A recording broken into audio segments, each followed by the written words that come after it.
കഥയെ ആരംഭിക്കുന്നത് ഡുവോൺ എന്ന യുവാവിനെ പരിചയപ്പെടുത്തിക്കൊണ്ടാണ്. പതിവ് പോലെ അവനന്ന് ഓടാൻ വേണ്ടി ഇറങ്ങി. തന്റെ ബോഡി ഷേപ്പിൽ വെക്കാൻ വേണ്ടി സ്ഥിരമായി അവൻ അങ്ങനെ ജോഗിങ് ചെയ്യാറുണ്ട്. പതിവ് പോലെ അന്നും അവൻ ഓടുന്നതിനിടയിൽ അവനൊരു ക്രോസ് റോഡിലെത്തി. അവിടെ വെച്ചിട്ടാണ് ഒരു സംഘം ഗ്യാങ്സ്റ്റേഴ്സ് ചേർന്ന് ഒരാളെ ഇടിക്കുന്നത് അവൻ കാണുന്നത്. ആ കൂട്ടത്തിലുണ്ടായിരുന്ന ഒരു വ്യക്തിയെ ഡുവോൺ തിരിച്ചറിഞ്ഞു. അവർ പരസ്പരം നോക്കി. ആ ഗ്യാങ് ലീഡറും അവനും തമ്മിൽ പഴയെന്തോ പരിചയമുണ്ട്. അതവരുടെ മുഖത്തുനിന്ന് വ്യക്തമായിരുന്നു. കഥ അവിടെ നിന്നും വർഷങ്ങൾ പിന്നിലേക്ക് പോകുന്നു. സ്കൂൾ ട്രാൻസ്ഫറായി ഡുവോൺ അവിടുത്തെ ചെറിയൊരു ഗ്രാമത്തിലേക്ക് വന്ന സമയം. ആ ഗ്രാമത്തിലേക്ക് യാത്ര ചെയ്തെത്തുമ്പോ ഡുവോന്റെ മനസ്സ് വല്ലാതെ കലുഷിതമായിരുന്നു. എന്തൊക്കെയോ കാര്യങ്ങൾ അവനെ വല്ലാതെ അലട്ടുന്നുമുണ്ട്. ഗ്രാമത്തിലെ അവന് തയ്യാറാക്കിയ വീട്ടിലേക്ക് ഡുവോൻ എത്തിച്ചേർന്നു. പക്ഷേ എല്ലാത്തിൽ നിന്നും ഒന്നകന്നു നിൽക്കാൻ, വിട്ടുനിൽക്കാൻ അവൻ ആഗ്രഹിക്കുന്ന പോലായിരുന്നു. അവന്റെ ഫീമെയിൽ ഫ്രണ്ടും കോച്ചും കൂടിയായ ജീവു അവന് വേണ്ട സഹായങ്ങൾ ചെയ്ത് അവിടെ നിൽക്കാമെന്ന് പറഞ്ഞെങ്കിലും അതൊന്നും വേണ്ടെന്ന് ഡുവോൻ പറഞ്ഞു. കുറച്ചുനേരം കൂടി അവിടെ തുടർന്ന ശേഷം ജീവുവും സംഘവും മടങ്ങിപ്പോയി. ഡുവോൻ വീണ്ടും അവിടെ തുടർന്നു. ഉറങ്ങാൻ വേണ്ടി കിടന്നു. പക്ഷെ ഉറക്കം വരുന്നേയില്ല. മനസ്സ് വല്ലാതെ അസ്വസ്ഥമാണ്. അതിനു പിന്നിൽ ഒരു കാരണവുമുണ്ട്. അവൻ സോൾ എന്ന നഗരത്തിലായിരുന്നു ജീവിച്ചിരുന്നത്. സോളിലെ ട്രാക്കുകളിൽ എല്ലാവരെയും അതിശയപ്പെടുത്തി പെർഫോം ചെയ്ത ഒരു അത്ലറ്റായിരുന്നു അവൻ. പ്രൊഫഷണൽ കരിയറിലേക്ക് എത്തുന്നതിന്റെ വക്കുവരെ അവൻ എത്തിച്ചേർന്നിരുന്നു. പക്ഷെ ആ ഒരു റേസാണ് എല്ലാം മാറ്റിമറിച്ചത്. പതിവ് പോലെ അവൻ മത്സരത്തിനിറങ്ങി. കുതിച്ചു പാഞ്ഞു. പക്ഷേ ഒരു സമയത്ത് കാലുമടങ്ങി. അവൻ താഴെ വീണു. വലിയൊരു ലെഗ് ഇഞ്ചുറി സംഭവിച്ചു.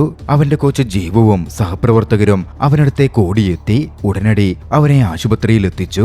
പക്ഷെ ആ ഇഞ്ചുറി സുഖപ്പെടാൻ കുറച്ചധികം സമയമെടുക്കുന്നതായിരുന്നു. അത് ഡുവോനെ വല്ലാതെ തളർത്തി. നാഷണൽ കരിയറിലേക്ക് കടക്കുവാൻ തുടക്കം കുറിച്ചിരുന്ന അവൻ അതിൽ നിന്നൊക്കെ പിൻവാങ്ങി. സ്കൂളിൽ നിന്ന് വരെ ട്രാൻസ്ഫർ വാങ്ങി ആ ഗ്രാമത്തിലേക്ക് തിരികെ എത്തിയിരിക്കുകയാണ്. ഒന്നിൽ നിന്നെല്ലാം ആരംഭിക്കണം എന്നവനുണ്ടായിരുന്നു. അടുത്ത ദിവസം അവൻ ചേർക്കപ്പെട്ട് ട്രാൻസ്ഫർ കിട്ടിയ സ്കൂളിലേക്ക് അവൻ വന്നെത്തി. കാല് പൂർണ്ണമായും സുഖപ്പെടാത്തതുകൊണ്ട് അവനെത്തിയപ്പോഴേക്കും വൈകിയിരുന്നു. മുമ്പിൽ ഡിസിപ്ലിനറി ടീച്ചർ ഉണ്ടാകും. പിടിക്കപ്പെടണ്ടല്ലോ എന്ന് കരുതി കഷ്ടപ്പെട്ടിട്ടാണെങ്കിലും അവൻ അവിടുത്തെ വേലി ചാടി. കാല് ഒന്നുകൂടി പരിക്കേറ്റു. പക്ഷേ അധ്യാപകൻ അവനെ കൈയോടെ പിടികൂടി. മറ്റു കുട്ടികൾക്കൊപ്പം പണിഷ്മെന്റും വിധിച്ചു. പക്ഷേ ടീച്ചറായ സാങ്ബായ് പിന്നെയാണ് ഡുവോൺ ഒരു ട്രാൻസ്ഫർ സ്റ്റുഡന്റ് ആണെന്ന് മനസ്സിലാക്കുന്നത്. അതോടെ അദ്ദേഹം അവനെ വിട്ടയച്ചു. അങ്ങനെ ഡുവോൺ ക്ലാസ്സിലേക്ക് എത്തിച്ചേർന്നു. പക്ഷേ ക്ലാസ്സിൽ വെച്ചാണ് പ്രശ്നങ്ങൾ ആരംഭിക്കുന്നത്. ചിൻഹോ എന്ന പേരുള്ള അവന്റെ തൊട്ടടുത്തിരിക്കുന്ന ക്ലാസ്സിലൊരു പയ്യൻ അവനെ ഭീഷണിപ്പെടുത്തി പണം ആവശ്യപ്പെടാൻ തുടങ്ങി. ഡുവോൺ അങ്ങനെ കീഴടങ്ങുന്ന, പണം കൊടുക്കുന്ന വ്യക്തിയൊന്നുമായിരുന്നില്ല. അതോടെ ചൂൻഹോയും ഡുവോനും തമ്മിൽ പ്രശ്നം ആരംഭിച്ചു. തൊട്ടു പിന്നാലെയാണ് സ്കൂളിലെ ഗ്യാങ് ലീഡറായ ഹാൻയോങ് അങ്ങോട്ടേക്ക് കടന്നു വന്നത്. ചൂൻഹോ ഹാൻയോങ്ങിന് പണം കൊടുക്കാനുണ്ട്. ആ പണം വാങ്ങാനായിരുന്നു അവരുടെ വരവ്. ചൂൻഹോയുടെ കയ്യിൽ പണമില്ല. അതോടെ ഹാൻയോങ് ചൂൻഹോയെ വല്ലാതെ ആക്രമിക്കാൻ തുടങ്ങി. ഇത് കണ്ട് ഡുവോൺ അടങ്ങിയിരിക്കാൻ പറ്റില്ലല്ലോ. ഹാൻയോങ്ങിനെ തടയുവാൻ ഡുവോൺ ശ്രമിച്ചു. അതോടെ അവർ തമ്മിൽ ഒരു ഫൈറ്റ് ഉടലെടുക്കും എന്നൊരു സാഹചര്യം തന്നെ രൂപപ്പെട്ടു. കൃത്യസമയത്ത് ടീച്ചർ കടന്നു വന്നതുകൊണ്ട് അവിടൊന്നും സംഭവിച്ചില്ല. ക്ലാസ്സിൽ പ്രശ്നമുണ്ടാക്കിയതിന് ഹാൻയോങ്ങിനും ഡുവോനും ശിക്ഷ വിധിച്ചു. സ്കൂൾ ഗ്രൗണ്ടിൽ 2 ലാപ്പ് ഓടണം എന്നതായിരുന്നു ശിക്ഷ. ഹാൻയോങ്ങും സംഘവും കഷ്ടപ്പെട്ട് ഓടിയപ്പോൾ ഒരു അത്ലറ്റായ ഡുവോണ് അതത്ര ബുദ്ധിമുട്ടുള്ള കാര്യമായിരുന്നില്ല. ഏവരെയും അതിശയപ്പെടുത്തിക്കൊണ്ട് നല്ല സ്റ്റാമിനയുള്ള അവൻ എളുപ്പത്തിൽ 2 റൗണ്ട് ഓടിപ്പൂർത്തിയാക്കി. പക്ഷെ പ്രശ്നങ്ങൾ അവിടെ അവസാനിച്ചിരുന്നില്ല. അന്ന് വൈകുന്നേരം ക്ലാസ് കഴിഞ്ഞ് ഡുവോൺ പുറത്തേക്ക് വന്നപ്പോ കാത്തുനിന്ന ഹാൻയോങ്ങും സംഘവും ഡുവോനെ ആക്രമിച്ചു. കൂടുതൽ ഫൈറ്റിലേക്ക് അത് നീങ്ങുന്നതിനു മുമ്പ് അവരെ തടയുവാൻ ജിൻസു എന്ന പയ്യൻ കടന്നു വന്നു. അതിശയത്തോടെ ഡുവോൺ ഒരു കാര്യം കൂടി മനസ്സിലാക്കി. ജിൻസു തന്റെ ബാല്യകാല സുഹൃത്താണ്. ഡുവോനെ അങ്ങനെ കണ്ടതിൽ ജിൻസുവിനും അതിശയവും സന്തോഷവും ഉണ്ടായിരുന്നു. അവരൊന്നിച്ച് അന്ന് ഡുവോന്റെ വീട്ടിലേക്ക് പോയി. പോകുമ്പോ കുട്ടിക്കാലത്തെ പഴയ വിശേഷങ്ങളൊക്കെ പങ്കുവെച്ചു. ഡുവോൺ താമസിക്കുന്ന വീട് ജിൻസു ചുറ്റിക്കണ്ടു. അവിടെയുള്ള അവന്റെ ട്രോഫികളും മറ്റും കണ്ടപ്പോ ജിൻസുവിന് വലിയ സന്തോഷം തോന്നി. അവിടെ ഉണ്ടായിരുന്ന ഒരു മെഡൽ എടുത്ത് ധരിച്ചു അവന്റെ അച്ചീവ്മെന്റിനെ പറ്റിയൊക്കെ ജിൻസു അഭിമാനത്തോടെ സംസാരിക്കാൻ തുടങ്ങി. പക്ഷേ നടന്ന കാര്യങ്ങളെ പറ്റിയൊന്നും സംസാരിക്കാൻ ഡുവോന് താല്പര്യമുണ്ടായിരുന്നില്ല. എന്താണ് തന്റെ അത്ലറ്റിക് കരിയർ താൻ ഉപേക്ഷിച്ചത് എന്ന് പോലും അവൻ പറഞ്ഞില്ല. അവൻ ധരിച്ചിരുന്ന മെഡല് വേണമെങ്കിൽ അവനോട് തന്നെ എടുത്തോളാൻ ഡുവോൻ പറയുകയും ചെയ്തു. ജിൻസുവിനും അതിൽ സന്തോഷം തോന്നി. അടുത്ത ദിവസം സ്കൂളിൽ മറ്റൊരു കാര്യം അരങ്ങേറുകയായിരുന്നു. സ്റ്റോറേജ് റൂമിലേക്ക് ചൂൻഹോയും സാങ്ങിൽ എന്ന വിദ്യാർത്ഥിയും വിളിപ്പിക്കപ്പെട്ടു. ഹാൻയോങ്ങും സംഘവും അവരെ ഭീഷണിപ്പെടുത്തി വീണ്ടും പണം ആവശ്യപ്പെടുകയാണ്. സാങ്ങിൽ കരയാൻ തുടങ്ങി. സാങ്ങിലിന് ആസ്മയുണ്ട്. അതിന്റെ പേടിയിലും മറ്റുമായിരുന്നു അവൻ കരഞ്ഞത്. ചൂൻഹോ മുന്നിട്ട് വന്ന് ഹാൻയോങ്ങിനോട് സംസാരിച്ചു. തങ്ങളോട് ദയ കാണിക്കാൻ അവൻ ആവശ്യപ്പെട്ടു. പക്ഷേ ഹാൻയോങ് അതൊന്നും ചെവികൊണ്ടില്ല. ക്രൂരമായി അവരെ ആക്രമിക്കും എന്ന നിലപാടിൽ തന്നെ തുടർന്നു. ഏകദേശം ഇതേ സമയത്താണ് അങ്ങോട്ടേക്ക് ജിൻസുവും മറ്റൊരു പയ്യനും കടന്നു വരുന്നത്. ആ സമയമാണ് ആ ഒരു കാര്യം വ്യക്തമാകുന്നതും. യാഥാർത്ഥ്യത്തിൽ ജിൻസുവും ഹാൻയോങ്ങിന്റെ ഗ്യാങ്ങിന്റെ ഭാഗമാണ്. തൊട്ട് പുറകെ മറ്റൊരു വിദ്യാർത്ഥിയിൽ നിന്ന് ജിൻസുവിന് എന്തോ പ്രശ്നം പറ്റിയിട്ടുണ്ട്, അവൻ ഹാൻയോങ്ങിനും സംഘത്തിനുമൊപ്പം സ്റ്റോറേജ് റൂമിലുണ്ട് എന്ന വിവരം കേട്ട് ഡുവോൺ അങ്ങോട്ടേക്ക് പാഞ്ഞെത്തി. ജിൻസുവും ഗ്യാങ്ങും തമ്മിലുള്ള കണക്ഷനെ പറ്റി ഡുവോൺ അപ്പോൾ അറിയുമായിരുന്നില്ല. അങ്ങോട്ടേക്ക് വന്ന ഡുവോൺ ജിൻസുവിനോട് പറഞ്ഞു, ഞാൻ ഹാൻയോങ്ങിനെ കൈകാര്യം ചെയ്തോളാം, നീ ചൂൻഹോയെയും സാങ്ങിലിനെയും സംരക്ഷിച്ചോളൂ. അവിടെ പിന്നാലെ ഒരു ഫൈറ്റ് ഇറങ്ങിയേറുകയായിരുന്നു. പ്രശ്നം മരങ്ങേറിക്കൊണ്ടിരിക്കെ അങ്ങോട്ടേക്ക് സീനിയറായ 2 ഗ്യാങ് മെമ്പേഴ്സ് കടന്നു വന്നു. സാങ്ബേ എന്നും യോങ്കി എന്നുമായിരുന്നു അവരുടെ പേരുകൾ. അവർ ആ ഫൈറ്റ് തടഞ്ഞു നിർത്തി. ഗ്യാങ്ങിനുള്ളിൽ തന്നെ ഫൈറ്റ് ഉണ്ടാക്കുന്നത് ഒട്ടും നല്ലതല്ല എന്ന തരത്തിൽ എല്ലാവരെയും വഴക്ക് പറഞ്ഞു. എല്ലാവരുടെയും ഗ്യാങ്ങിലെ പൊസിഷനുകളും റാങ്കുകളും എല്ലാവരും ബഹുമാനിക്കണം എന്നും എടുത്തു പറഞ്ഞു. എന്തായാലും അന്ന് ചൂൻഹോയും സാങ്ങിലും സംരക്ഷിക്കപ്പെട്ടു. അവിടെ നിന്ന് പിന്നീട് പോരുമ്പോ ജിൻസു ഡുവോനോട് സംസാരിച്ചു. ആ വന്നെത്തിയ സീനിയേഴ്സ് ആരാണ് എന്ന കാര്യം പറഞ്ഞു. അവര് സ്കൂൾ ഗ്യാങ്ങിന്റെ തലവന്മാരാണ്. അവർക്ക് പുറത്തെ മാഫിയുമായൊക്കെ വലിയ ബന്ധങ്ങളുണ്ട്. അതൊക്കെ വിട്ടുകളഞ്ഞ് മറന്നേക്ക് എന്ന് പറഞ്ഞ ജിൻസു ഡുവോനെ അവനോടൊന്നിച്ച് കുട്ടിക്കാലത്ത് അവർ ചെയ്തിരുന്ന പോലത്തെ ഒരു റേസിന് ക്ഷണിച്ചു. ചൂൻഹോയും സാങ്ങിലുമായിരുന്നു റഫറികളായിട്ട് എത്തിയത്. ഡുവോണും ജിൻസുവും ഓട്ട മത്സരത്തിന് തയ്യാറെടുത്തു. കാലിന് പരിക്കുണ്ടായിട്ട് പോലും ആ മത്സരത്തിൽ വളരെ എളുപ്പത്തിൽ ഡുവോൺ ജയിച്ചിരുന്നു. അന്നത്തെ ആ ഓട്ട മത്സരം ഡുവോണ് പുതിയൊരു പ്രതീക്ഷയും ഉണർവും നൽകിയിരുന്നു. അടുത്ത ദിവസം അവൻ അവിടുത്തെ ഹോസ്പിറ്റലിൽ ഫിസിക്കൽ തെറാപ്പിക്ക് പോയി. കാല് സുഖപ്പെടുത്തണം, വീണ്ടും ട്രാക്കിലേക്ക് എത്തണം എന്ന ആഗ്രഹം ഇപ്പോൾ അവനുണ്ട്. ജിൻസു ആയിരുന്നു അതിന് വഴിയൊരുക്കിയത്. നിരവധി സെഷൻസിന് ശേഷം ഡുവോന്റെ കാലുകൾ മെച്ചപ്പെട്ടു വരുന്നുണ്ട്. ആ സന്തോഷ വാർത്ത പരിശോധിക്കുന്ന തെറാപ്പിസ്റ്റ് തന്നെ ഡുവോന്റെ കോച്ചിനെ വിളിച്ചറിയിച്ചു. അന്ന് രാത്രിയിൽ ജിൻസു ഡുവോനെ പാർക്കിലേക്ക് ഒരു മീറ്റിംഗിന് ക്ഷണിച്ചിരുന്നു. ഡുവോൺ അവിടെ എത്തി. പക്ഷേ അവിടെ ഡുവോന് വേണ്ടി ഒരു സർപ്രൈസും ജിൻസു അറേഞ്ച് ചെയ്തിരുന്നു. അങ്ങോട്ടേക്ക് 2 പെൺകുട്ടികൾ കൂടി വന്നു. എൻഹ എന്നും എൻജി എന്നുമായിരുന്നു അവരുടെ പേരുകൾ. യാഥാർത്ഥ്യത്തിൽ ഡുവോണിനും എൻഹയ്ക്കും ഒരു സർപ്രൈസ് മീറ്റിംഗ് ഒരുക്കാൻ വേണ്ടി ജിൻസു ചെയ്ത പ്രവൃത്തിയായിരുന്നു അത്. കുട്ടിക്കാലത്ത് അവരൊരു ഗ്യാങ് ആയിരുന്നു. അവരൊന്നിച്ച് കളിച്ചു വളർന്നവരാണ്. ആ കുട്ടിക്കാലം തൊട്ടേ ജീസുവിന് എൻഹയോടൊരു പ്രണയവുമുണ്ട്. പക്ഷേ എൻഹ എപ്പോഴും ഒരകലം പാലിച്ച് ജിൻസുവിനോട് നിന്നിട്ടുള്ളൂ. ആ റീയൂണിയൻ വളരെയധികം സന്തോഷമുണ്ടാക്കുന്നതായിരുന്നു. പഴയ ഓർമ്മകളൊക്കെ പങ്കുവെച്ച് അവർ സംസാരിച്ചു. പോകുന്നതിനു മുമ്പ് എൻഹ ഡുവോനോട് അവന്റെ ഫോൺ നമ്പർ ചോദിച്ചു. ടച്ചിൽ തുടരാമല്ലോ എന്ന് പറഞ്ഞിട്ടാണ് അത് ചോദിച്ചത്. അത് കേട്ടപ്പോൾ ജീസുവിന് ചെറിയ കുശുമ്പ് തോന്നുന്നുണ്ട്. അടുത്ത ദിവസം മോർണിംഗ് വാക്കിനും മറ്റുമൊക്കെ പോയി കഴിഞ്ഞ് ഡുവോൺ വീട്ടിലേക്ക് തിരികെ എത്തുമ്പോ മുമ്പിൽ ജീവു വന്ന് നിൽക്കുന്നുണ്ട്. സോളിൽ നിന്ന് അവനെ കാണാൻ എത്തിയതാണ്. നന്നായി ഭക്ഷണം കഴിച്ച് ആരോഗ്യത്തോടെ ഇരിക്കണം എന്നൊക്കെ പറഞ്ഞ് അവൾ വീട്ടിലുണ്ടാക്കിയ ഭക്ഷണമൊക്കെ കൊണ്ടുവന്നിട്ടുമുണ്ട്. ജീവുവിന്റെ നോട്ടത്തിലും പെരുമാറ്റത്തിലുമൊക്കെ ഡുവോനോട് ജീവുവിന് പ്രണയമുണ്ട് എന്ന കാര്യം വ്യക്തമാവുന്നുണ്ടായിരുന്നു. ഒരേ കോച്ചിന്റെ കീഴിൽ ഒരേ സ്കൂളിനു വേണ്ടി വർഷങ്ങളോളം അവർ ഒന്നിച്ച് ട്രെയിൻ ചെയ്തവരാണ്. അതായിരുന്നു അവർക്കിടയിലുള്ള അടുപ്പത്തിന്റെ കാരണവും. അന്നൊരു സെഷൻ ഉണ്ടായിരുന്നു. ഡുവോണും ജീവുവും ആശുപത്രിയിൽ പോയി. തെറാപ്പി സെഷനൊക്കെ കഴിഞ്ഞപ്പോ ഡുവോന്റെ കാൽ ഏകദേശം പൂർണ്ണമായി ഭേദപ്പെട്ടിട്ടുണ്ട് എന്ന് തെറാപ്പിസ്റ്റ് പറഞ്ഞു. ജീവുവിനും ഡുവോണും വലിയ സന്തോഷം തോന്നി. അന്നത്തെ ദിവസം മുഴുവനും പലയിടത്തായി അവർ ചിലവഴിച്ചിരുന്നു. രാത്രിയോടെ ജീവു ബസ്സിൽ കയറി സോളിലേക്ക് മടങ്ങി. തിരികെ പോകുമ്പോ ജീവുവിന്റെ മുഖത്ത് സന്തോഷം പ്രകടമായിരുന്നു. അന്ന് അത്രയും നേരം ഡുവോണൊപ്പം സമയം ചിലവഴിക്കാൻ സാധിച്ചല്ലോ എന്ന സന്തോഷം മുഖത്ത് തെളിഞ്ഞു നിന്നിരുന്നു. അടുത്ത ദിവസം ജിൻസുവും ഹാൻയോങ്ങും ഗ്യാങ്ങിലെ മറ്റുള്ളവരും അവരുടെ ഹൈഡൌട്ടിലെത്തി. അവിടെ അവരുടെ ബോസ് വരുന്നുണ്ട്. ബോസിനെ മീറ്റ് ചെയ്യലാണ് ലക്ഷ്യം. കുറച്ചു കഴിഞ്ഞതും സാങ്ബേയും യാങ്ങിയും അങ്ങോട്ടേക്ക് വന്നു. അവർക്ക് വേണ്ട നിർദ്ദേശങ്ങൾ കൊടുത്തു. പ്രശ്നങ്ങളൊക്കെ അവസാനിപ്പിക്കണം, കളക്ഷൻ ഇംപ്രൂവ് ചെയ്യണം, അതായിരുന്നു അവർ പ്രധാനമായും പറഞ്ഞത്. പിന്നാലെ ഓരോരുത്തരും വെയിറ്റ് ചെയ്തോളൂവെന്നും ബോസ് ഓരോരുത്തരെയും നേരിട്ട് കണ്ടോളും എന്നും അവർ എടുത്തു പറഞ്ഞു. മറുവശത്ത് ഡുവോൺ ആകട്ടെ പുതിയ ഉണർവോടെ പ്രവർത്തിക്കാൻ ആരംഭിച്ചിരുന്നു. അത്ലറ്റ് ആവാൻ വേണ്ടി അവൻ കഠിന പരിശീലനം ആരംഭിച്ചു. ചൂൻഹോയും സാങ്ങിയും സപ്പോർട്ട് ചെയ്ത് എപ്പോഴും അവന്റെ കൂടെ തന്നെ ഉണ്ടായിരുന്നു. എല്ലാ കാര്യങ്ങളിലും അവൻ ശ്രദ്ധ കൊടുത്തു. കുറച്ചു നാളത്തേക്ക് മൊത്തത്തിൽ സന്തോഷങ്ങൾ മാത്രമായിരുന്നു. ഡുവോൺ, ജിൻസു, ചൂൻഹോ, സാങ്ങിൽ എന്നിവർ 4 പേരടങ്ങുന്ന ഒരു ഗ്യാങ് തന്നെ രൂപപ്പെട്ടു. അവർ ഒന്നിച്ച് സമയം ചിലവഴിച്ചു. സന്തോഷത്തോടെ ഓരോരോ കാര്യങ്ങൾ ചെയ്തു. ഒരു ദിവസം എല്ലാവരും ഹാങ് ഔട്ട് ചെയ്ത് പല പല വഴി പിരിഞ്ഞു പോയപ്പോ ജിൻസു മുമ്പോട്ടേക്ക് നടക്കുകയായിരുന്നു. അപ്പോഴാണ് അവനൊരു സ്പോർട്സ് ഷോപ്പിന്റെ മുമ്പിൽ എത്തിച്ചേർന്നത്. അവിടെ പ്രദർശിപ്പിച്ചിട്ടുള്ള ഒരു സ്പോർട്സ് ഷൂ അവൻ നോക്കിക്കണ്ടു. ഡോവോണെ പറ്റിയായിരുന്നു അവൻ പെട്ടെന്ന് ഓർത്തത്. അത്ലറ്റ് ആവാൻ ആഗ്രഹിച്ച് കാലിലെ പരിക്ക് കാരണം അത് സാധിക്കാതെ പോയ കൂട്ടുകാരൻ ഇപ്പോൾ വീണ്ടും ശ്രമിച്ചുകൊണ്ടിരിക്കുന്നു. അത് വാങ്ങി അവന് സമ്മാനിക്കണം എന്ന് ജിൻസുവിന്റെ മനസ്സിൽ തോന്നി. ഇതേസമയം മറുവശത്ത് ഹാൻയോങ്ങും യോങ്ങിയും മദ്യപിച്ച് ഒരു ബാറിൽ സമയം ചിലവിട്ടുകൊണ്ടിരിക്കുകയായിരുന്നു. ഹാൻയോങ് ജിൻസുവിനെ പറ്റിയുള്ള കാര്യങ്ങൾ യോങ്ങിയോട് പറഞ്ഞു. ജിൻസുവിനെയും ഡോവോണിനെയും ഒരു പാഠം പഠിപ്പിക്കണം എന്നും പറഞ്ഞു. ഡോവോണിനൊപ്പം ചേർന്ന ശേഷം ജിൻസു വ്യത്യസ്തമായാണ് പെരുമാറുന്നത്. അവര് ചൂൻഹോയുമായും സാങ്ങിയുമായും വളരെ അടുപ്പത്തിലാണ്. അവരെ ഊറ്റിയാണ് നമ്മൾ പണമുണ്ടാക്കിക്കൊണ്ടിരുന്നത്. ഇതിങ്ങനെ തുടർന്നാൽ ഗ്യാങ്ങിന് തന്നെ പ്രശ്നമാകും.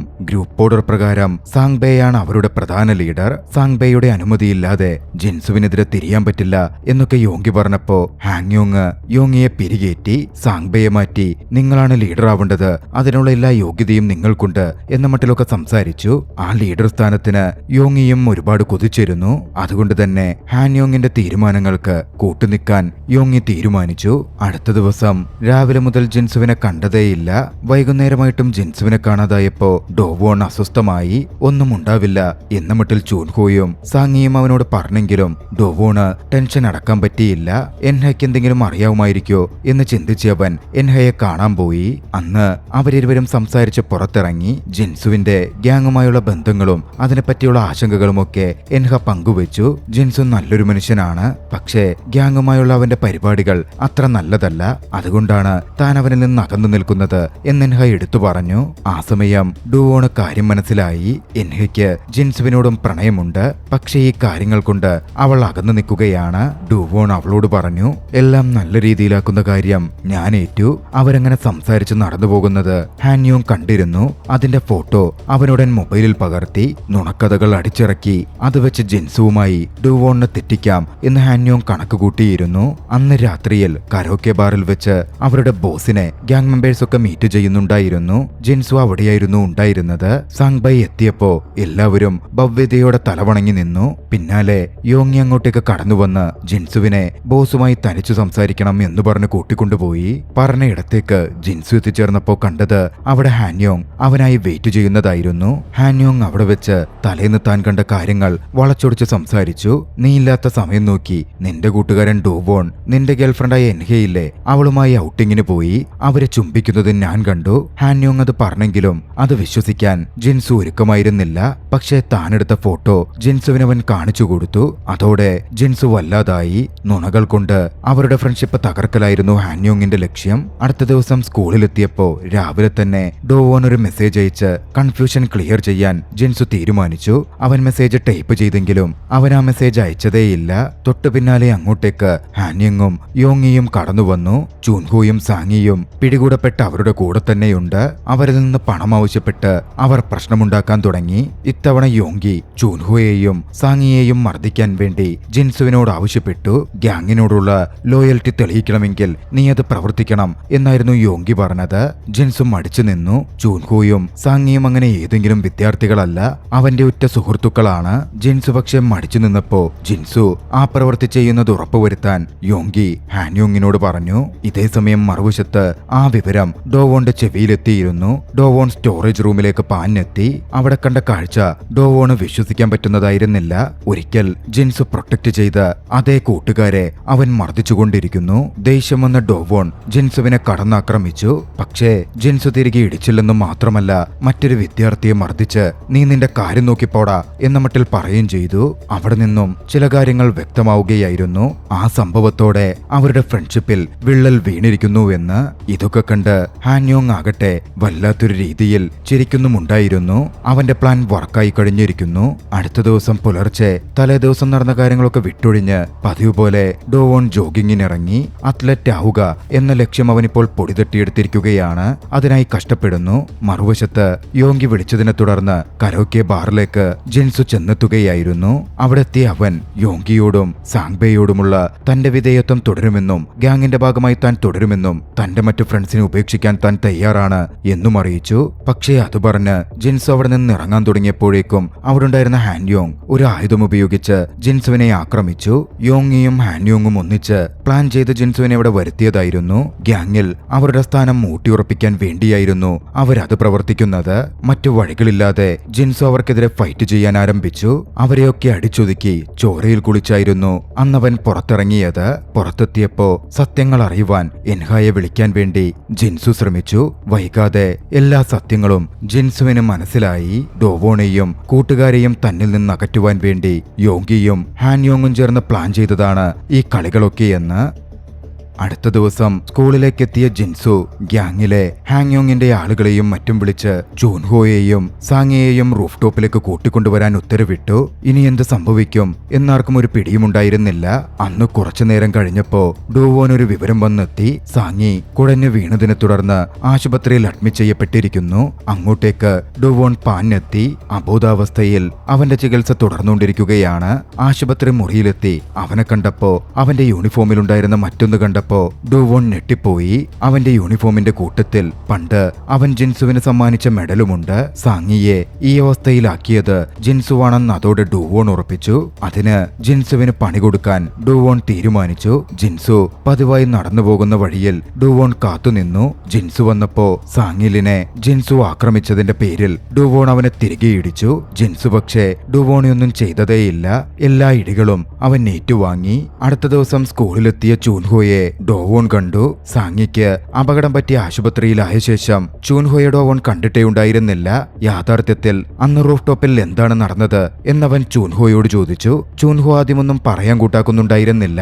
ഒരുപാട് തവണ ഡോവോൺ നിർബന്ധിച്ചപ്പോ ചൂൻഹോ കുറ്റബോധത്തോടെ കാര്യങ്ങൾ പറഞ്ഞു. ജിൻസു ആയിരുന്നില്ല സാങ്ങിയുടെ ആ അവസ്ഥയ്ക്ക് കാരണം. സാങ്ങിയെയും ചൂൻഹോയെയും ജിൻസു വിളിപ്പിച്ചതുപോലും മുമ്പ് നടന്ന തെറ്റിദ്ധാരണകൾ മൂലമുള്ള കാര്യങ്ങൾ ഏറ്റുപറഞ്ഞ് ക്ഷമ ചോദിക്കാനും സാങ്ങിയുടെ അടുത്ത് അവൻ കൊടുത്തിരുന്ന ഡോവോന്റെ മെഡൽ തിരികെ വാങ്ങാനുമായിരുന്നു. അവന്റെ ക്ഷമാപണം ഡോവോണിനോട് പറയുവാനും ജിൻസു അന്ന് ആവശ്യപ്പെട്ടിരുന്നു. പക്ഷെ അവർ അവിടെ നിന്ന് ഇറങ്ങാൻ നേരമായപ്പോഴേക്കും ഹാൻയോങ്ങിന്റെ ഗ്യാങ് മെമ്പേഴ്സ് കയറി വന്നു. പണം ചോദിച്ച് അവരാക്രമിക്കാൻ തുടങ്ങി. ഇതിനു മുമ്പൊക്കെ അവർ പ്രവർത്തിച്ചതിലും ക്രൂരമായിരുന്നു അത്. സാങ്ങിൽ വല്ലാതെ ഭയപ്പെട്ടു. ആസ്മയും വീക്ക് ഹാർട്ടുമൊക്കെ ഉള്ളതാണല്ലോ. അവൻ കുഴഞ്ഞു വീണു. എനിക്കൊന്നും തന്നെ ചെയ്യാൻ സാധിച്ചില്ല. ഞാൻ പേടിച്ചോടിയിരുന്നു. എനിക്കിപ്പോൾ അതിലൊരുപാട് കുറ്റബോധമുണ്ട്. അതോടെ ജിൻസുവിനെ ആക്രമിച്ചതിൽ ഡുവോണും കുറ്റബോധം തോന്നി. പക്ഷേ യഥാർത്ഥ കുറ്റവാളികൾ അവിടെ തന്നെയുണ്ട്. ഡോവോൺ ഹാൻയോങ്ങിന്റെ ഗ്യാങ്ങിനെ എതിരിട്ടു. നല്ല രീതിയിൽ മർദ്ദിച്ച് അവരെ ഒരു പാഠം പഠിപ്പിച്ചു.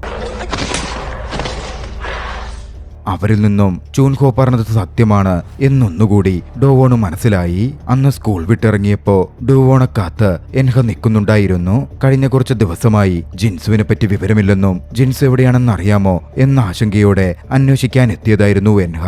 ഡുവോൺ തനിക്കറിയില്ലെന്ന് പറഞ്ഞൊഴിഞ്ഞെങ്കിലും എൻഹ ഡുവോണോട് സംസാരിച്ചു. അവൻ ഒരിക്കലും മോശമൊരു മനുഷ്യനല്ലെന്ന് അറിയാമല്ലോ. നമ്മളുടെ കുട്ടിക്കാലം നീ ഒന്ന് ഓർത്തു നോക്ക്. നിനക്ക് മാത്രമേ അവനെ കണ്ടെത്താൻ പറ്റൂ. എൻഹ ഡോവോണോട് പറഞ്ഞു. ഡോവോണും ജിൻസുവിനെ ഓർത്ത് കുറ്റബോധം തോന്നിയിരുന്നു. തങ്ങൾ തമ്മിലിപ്പോ നല്ല ഫ്രണ്ട്ഷിപ്പിൽ ഒന്നുമല്ല എന്ന് ഡോവോൺ പറഞ്ഞെങ്കിലും എൻഹ ഡോവോണ് മാത്രമേ അവനെ കണ്ടെത്താൻ പറ്റുള്ളൂവെന്നും സഹായിക്കാനും അഭ്യർത്ഥിച്ചുകൊണ്ടിരുന്നു. ഒടുവിൽ ഡോവോൺ അതിന് തയ്യാറായി. ഡോവോൺ അന്ന് വീട്ടിലേക്കെത്തുമ്പോ ജീവുവും കോച്ചും അവിടെ എത്തിയിരുന്നു. അവർ ആ സന്തോഷ വാർത്തയെ അറിയിച്ചു. ഡോവോണ് തിരികെ സോളിലെ സ്പോർട്സ് സ്കൂളിലേക്ക് മടങ്ങിയെത്താം. അഡ്മിഷൻ റെഡിയായിട്ടുണ്ട്. അവന്റെ കാല് സുഖപ്പെട്ടല്ലോ. അവന്റെ അത്ലറ്റിക് കരിയർ അവനെ പുനരാരംഭിക്കാം. മടങ്ങുന്നതിന് മുമ്പ് സാധനങ്ങൾ പാക്ക് ചെയ്യാൻ തങ്ങളും സഹായിക്കാമെന്നും നിന്റെ ഒരു വെൽവിഷർ നിനക്ക് സമ്മാനമായി തന്നിട്ട് പോയതാ ഇത് എന്നും പറഞ്ഞുകൊണ്ട് ജീവു ഒരു ജോഡി ഷൂസ് ഡോവോണ് കൈമാറി. ആ ഷൂസ് കണ്ടതും പണ്ട് ജീസു തനിക്ക് വാങ്ങിത്തരാൻ ആഗ്രഹിച്ച ഷൂസാണത് എന്ന് ഡോവോൺ തിരിച്ചറിഞ്ഞു. ജിൻസു അവിടെ വന്നിരുന്നു എന്ന് ഡോവോൺ മനസ്സിലാക്കി. ജിൻസുവിനെ അന്വേഷിച്ചു പോവാൻ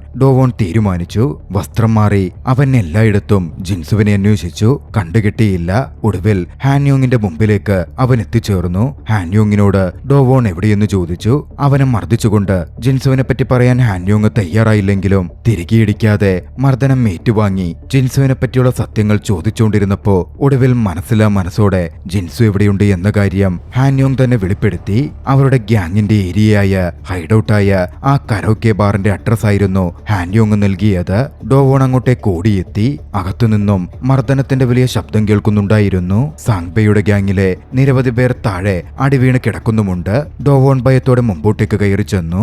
ഡോവോൺ കണ്ട കാഴ്ച ഞെട്ടിക്കുന്നതായിരുന്നു. ജിൻസു ഗ്യാങ് മെമ്പേഴ്സുമായി ഫൈറ്റ് ചെയ്തുകൊണ്ടിരിക്കുന്നു. എല്ലാത്തിനും അവസാനം കുറിക്കാൻ വേണ്ടിയായിരുന്നു അത്. പക്ഷേ അപ്പോഴത്തേക്കും ജിൻസു അവശതയിലായി കഴിഞ്ഞിരുന്നു. ഡോവോൺ ഇടപെട്ടു. ജിൻസുവും ഡോവോണും ഒന്നിച്ച് ഗ്യാങ് മെമ്പേഴ്സിനെതിരെ ഫൈറ്റ് ചെയ്തു.